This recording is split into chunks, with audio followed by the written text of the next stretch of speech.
A rooftop, a fight scene, a safety cable snaps. Joe Romano, Marlon Brando's stunt double on the waterfront, falls 25 feet onto concrete. The sound of his back breaking echoes across the Hoboken docks. He's 35 years old. He has a wife named Maria and 3 kids, ages 8, 6, and 4. And in the 3 seconds it takes him to hit the ground, his entire future disappears. It's April 1954. There's no insurance for stuntmen, no disability benefits, no safety net. Joe's career is over. His body is broken. In the hospital, paralyzed from the waist down, he tells Brando, "I can't provide for my family anymore." Brando looks him in the eyes and says 5 words. "Your family will be fine, I promise." For the next 30 years, a check arrives at Joe's house every month, $300, every single month. Joe never knows where it comes from. He thinks it's some studio fund, some old insurance policy he forgot about. But when Joe dies in 1984, his widow Maria finds a box hidden in the attic. Inside, 360 canceled checks, 30 years worth, all of them signed by Marlon Brando. Total, $180,000, and a letter that reads, "Joe took the fall so I could be Terry Malloy. I owed him my career. This was the least I could do." This is the story of the stuntman nobody remembers and the debt Marlon Brando never forgot. To understand what Joe Romano meant to Marlon Brando, you need to understand who Joe was before the fall. Joe Romano was born in 1919 in Hoboken, New Jersey, the same Hoboken where On the Waterfront would eventually be filmed.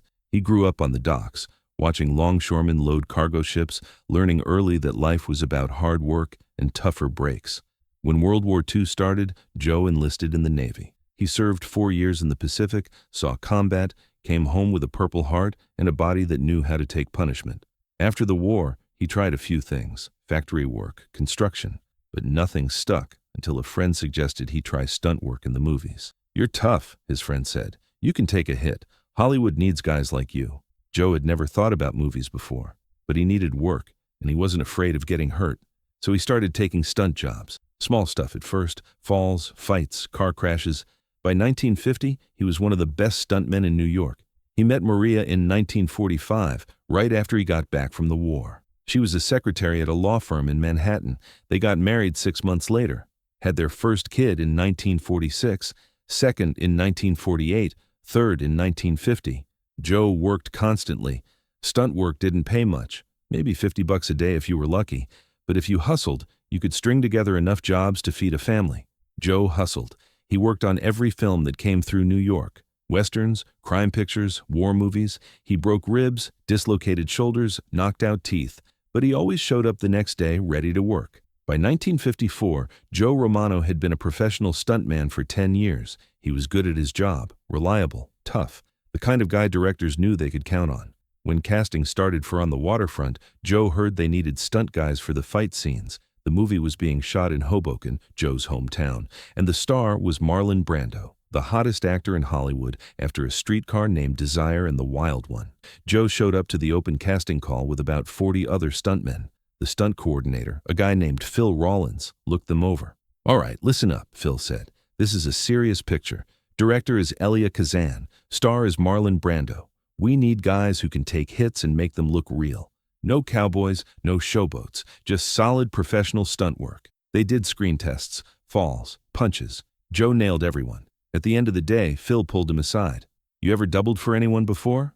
"A few times, mostly background stuff." "How do you feel about doubling for Brando? You're about the same build, same coloring. We need someone for the rooftop fight scene." Joe's heart jumped. Doubling for the lead actor on a major studio picture? That was the big leagues. "I can do it," Joe said. "It's dangerous, 25-foot fall onto an airbag. We'll have safety cables, but it's still risky." "I'm not afraid," Phil nodded. "Good. You're hired. $100 for the stunt. Be here Monday at 6 a.m. Joe went home that night and told Maria the news. She was thrilled. $100 for one stunt. "Joe, that's amazing."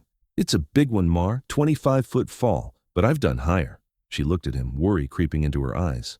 "Be careful." "Always am." On Monday, April 12, 1954, Joe showed up to the set at 6 a.m. The location was an old warehouse in Hoboken with a flat roof. The scene they were shooting was the climactic fight between Terry Malloy and Johnny Friendly's goons. Brando was already there when Joe arrived. He was in costume, the famous check jacket, white t-shirt, practicing his lines with Kazan. Joe watched him work. Brando was different from other actors Joe had doubled for. He didn't perform. He just was. Every movement felt real, dangerous, unpredictable. During a break, Brando walked over to Joe. "You're the stunt guy." "Yes, sir, Joe Romano." Brando extended his hand. "Marlon, you done this kind of fall before?" "Plenty of times." "You scared?" Joe smiled. "A little, but that's part of the job." Brando nodded. "I wanted to do the stunt myself, but they won't let me. Insurance won't cover it, so I'm trusting you to make me look good."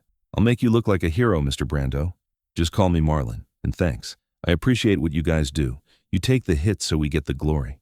It was a small moment, 30 seconds of conversation, but Joe never forgot it, because most actors never even acknowledged their stunt doubles. They just collected their paychecks and went home.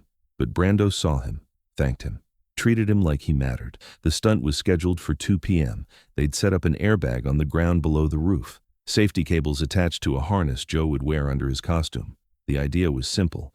Joe would get thrown off the roof by 2 other stuntmen, fall 25 feet, hit the airbag, roll, get up. 1 take if they were lucky, 2 if they needed a backup. At 1:45 p.m., the crew started prepping. They tested the cables, checked the airbag, made sure everything was secure. Joe put on the harness, climbed to the roof. The 2 other stuntmen who were supposed to throw him, guys he'd worked with before, got into position. Kazan called up from the ground. "Joe, you ready?" Joe gave a thumbs up. "All right, we're rolling. Action on my mark. 3, 2, 1, action."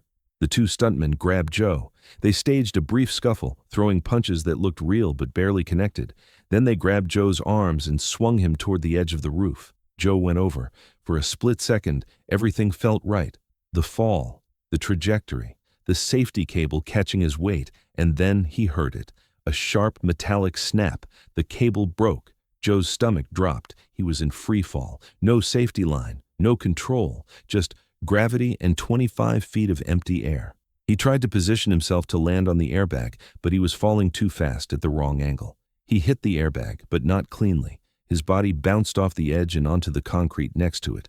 The impact was catastrophic. Joe heard his spine crack, felt something inside him break in a way that was different from broken ribs or dislocated joints. This was deeper, permanent, and then came the pain. White hot, blinding, radiating from his lower back through his entire body. He tried to move his legs. Nothing, no sensation, no response. The set erupted in chaos. "Get a medic, now! Don't move him! Someone call an ambulance!" Kazan ran over. Joe, can you hear me?" Joe could hear everything, could see the faces crowding around him, could feel the pain screaming through his back, but he couldn't move his legs. "My back," Joe whispered. "I can't feel my legs." One crew member, a grip named Tommy Sullivan, had been standing 50 feet away when it happened. Years later, he'd recall, "I heard the crack when Joe hit the ground. It was a sound you don't forget." Everyone knew immediately it was bad. The worst part was the silence after. Nobody said anything. We just stood there, watching this guy we all knew lying on the concrete, not moving. The ambulance arrived 12 minutes later. Paramedics loaded Joe onto a stretcher, careful not to move his spine. Maria got the call at 2:30 p.m. "Mrs. Romano, this is St. Mary's Hospital.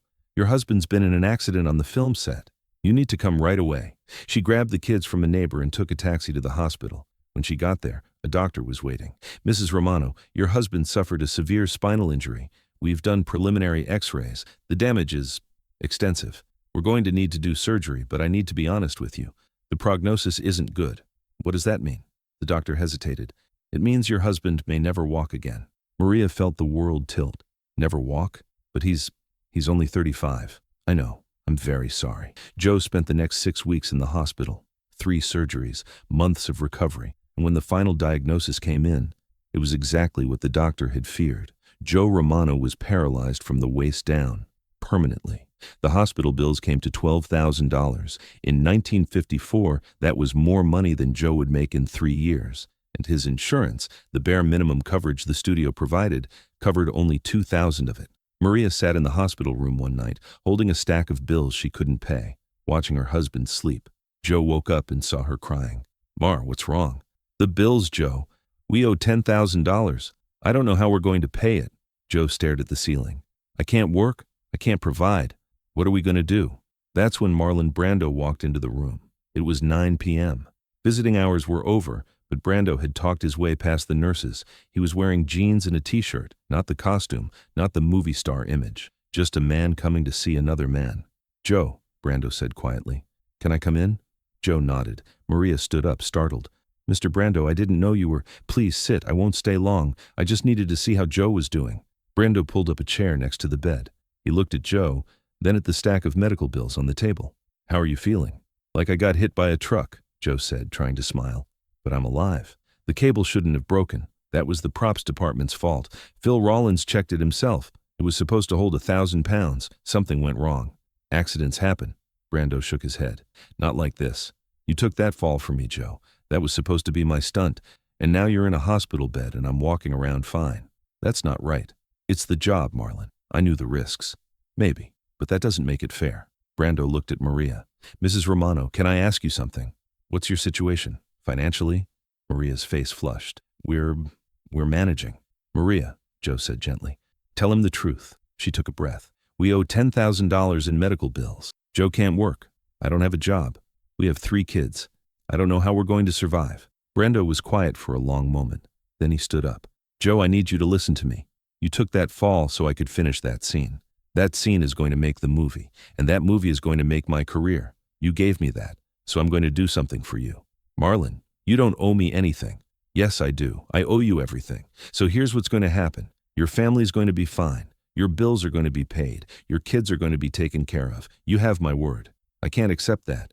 You don't have a choice. I'm doing it whether you accept it or not. Joe's eyes filled with tears. Why would you do this for me? Because you matter, Joe. You and your family, and because it's the right thing to do. Brando left the hospital that night and immediately called his business manager.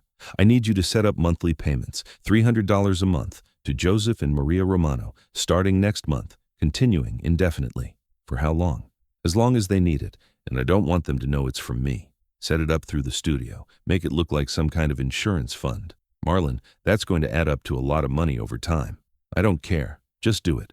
In June 1954, the first check arrived. $300. No explanation. Just a note. Monthly assistance fund. Maria opened the envelope and stared at it. Joe, where did this come from?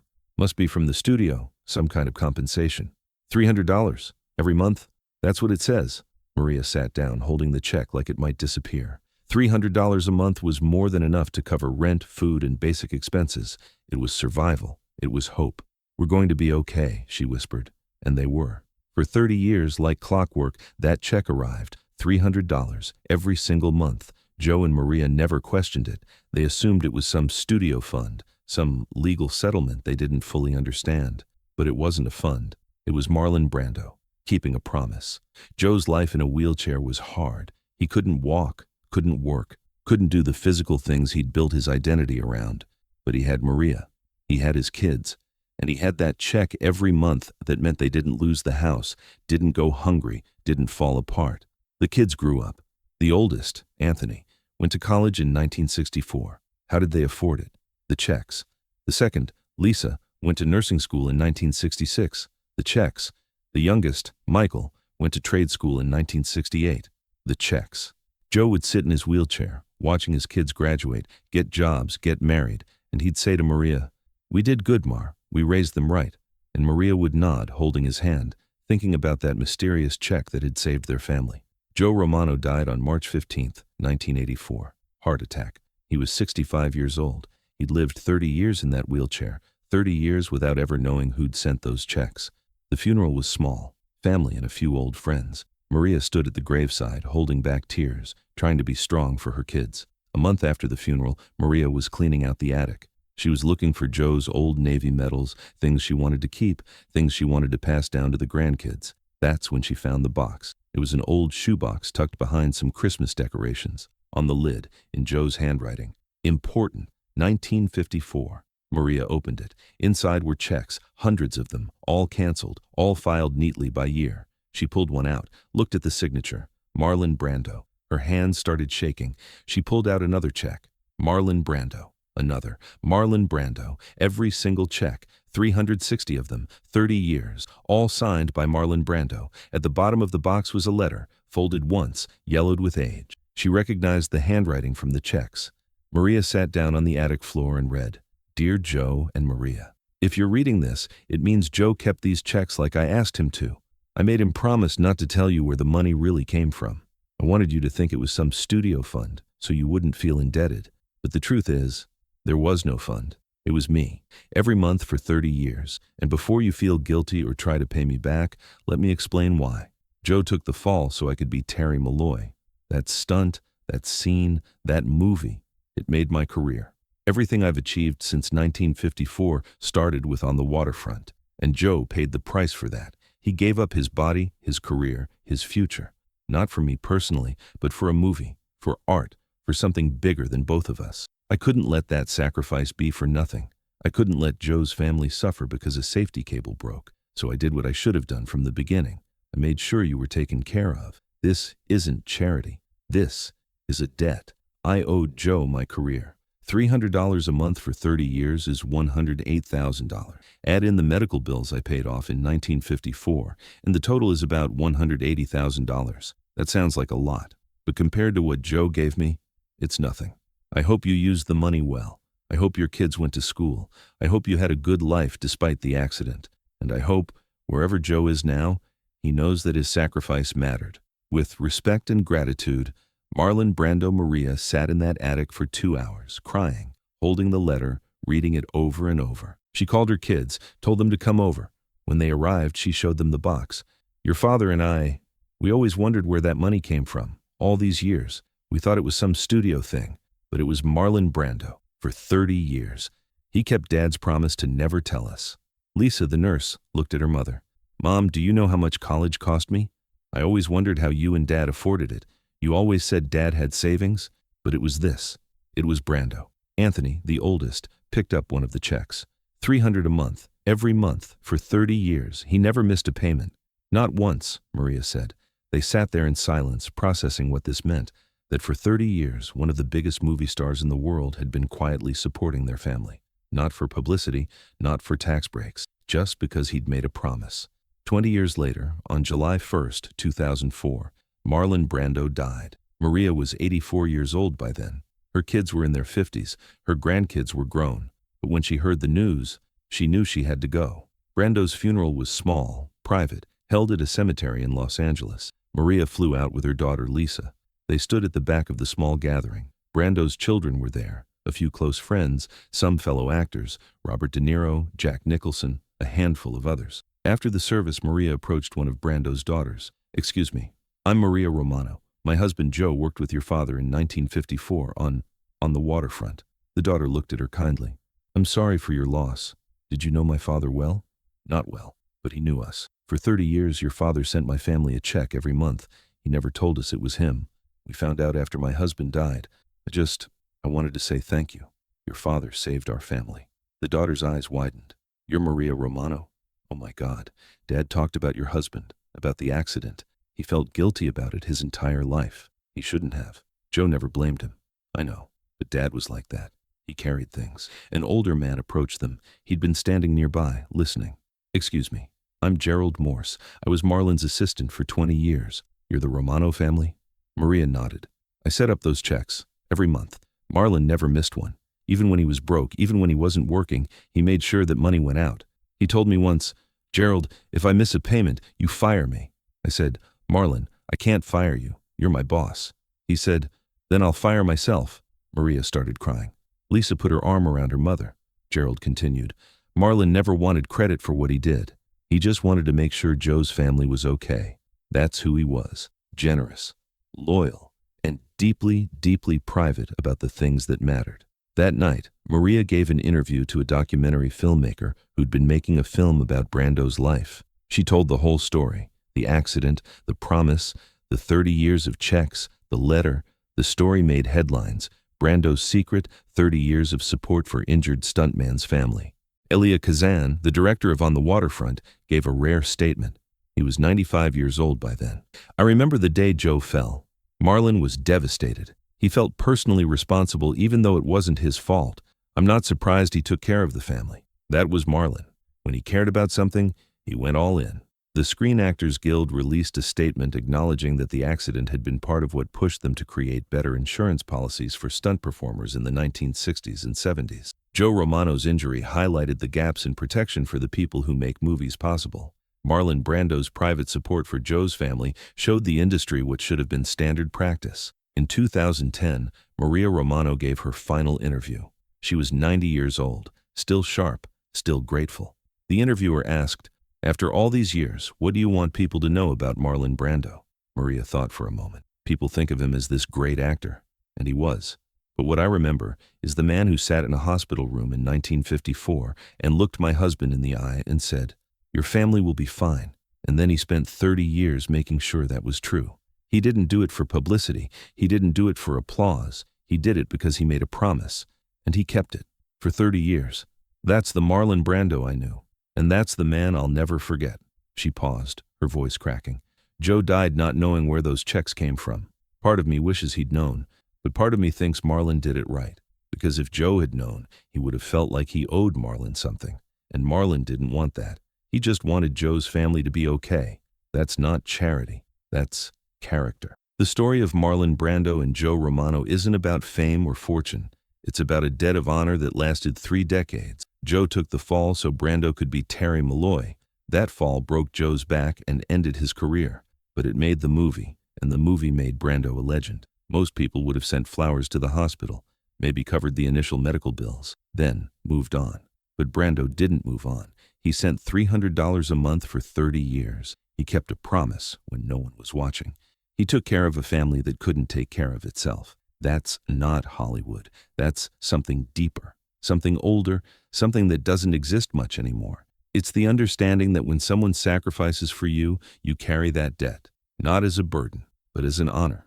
And Marlon Brando carried that debt for 30 years without ever asking for recognition. Joe Romano died in 1984, never knowing who sent those checks. But his kids went to college. His grandkids had opportunities. His family survived. And when Maria found that letter in the attic, she finally understood what Brando had meant all those years ago in the hospital room. Your family will be fine. It wasn't a platitude. It was a promise. And Marlon Brando kept it.